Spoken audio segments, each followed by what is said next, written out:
pick as well. Regioso just made a Hail Mary run. Look at where he is right now. He ran on foot from the open where Duelo is down to that little divot past Mafioso's eyes. So, I mean, that puts him in a great spot. That might even be the spot to get him a... Wait, no. Every team is in this next zone already. Yep. It's going to go to stage 9. And all the other teams basically will be on the edge of the zone, meaning I think they all kind of have to go in almost at the same time against the likes of Alpha 7. So your guess is as good as mine as for who's going to get second place. As for who's getting first, I have a strong belief that it is going to be Alpha 7, yeah. That's what I was thinking too. I was looking at, I continued to look at the map here, but hey, you never know. As Regioso, you were talking about the magical push that he was able to do earlier. Well, guess what? He makes McGrillen sit down, and that's going to be a bit of a tough pickup there for Alpha 7, as now they're not going to be able to cover all their angles. Now is the time for everybody else that's been trying to get a little bit closer, get center of the circle to reposition and cover their backs too, as Alpha 7 now has to focus on that pickup, needs to stop looking at stuff. But meanwhile, Rebel staying his eyes focused, his eyes are locked in on what some of the other teams were going to be doing, on what IHC was going to be doing, as he was able to knock one of the players. McGrillen does end up getting picked up, and with that amazing knock there by Regioso, it opens up the door to Reject to now end up surprising a little bit more of Alpha 7. The only problem for Reject here is look where IHC is located.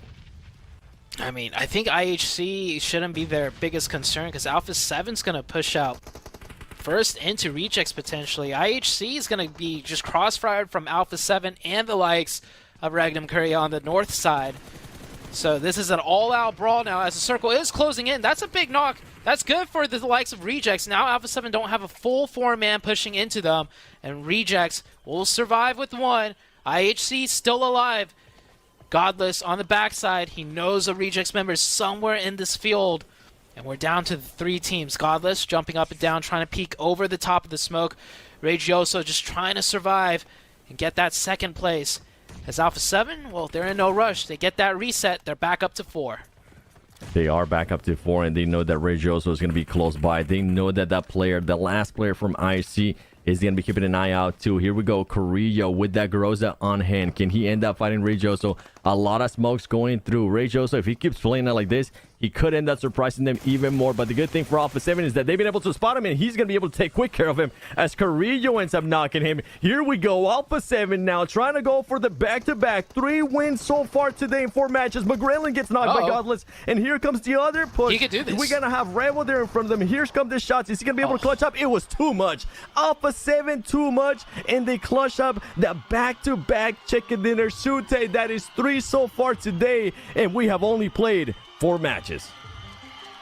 It's the home crowd. It's the home crowd buff. I mean, there's a reason why almost everyone in the crowd has some sort of Alpha 7 apparel. It's because they know, man, Alpha 7, this is it. This is their chance to finally secure. I mean, we're only into day 1, and I'm already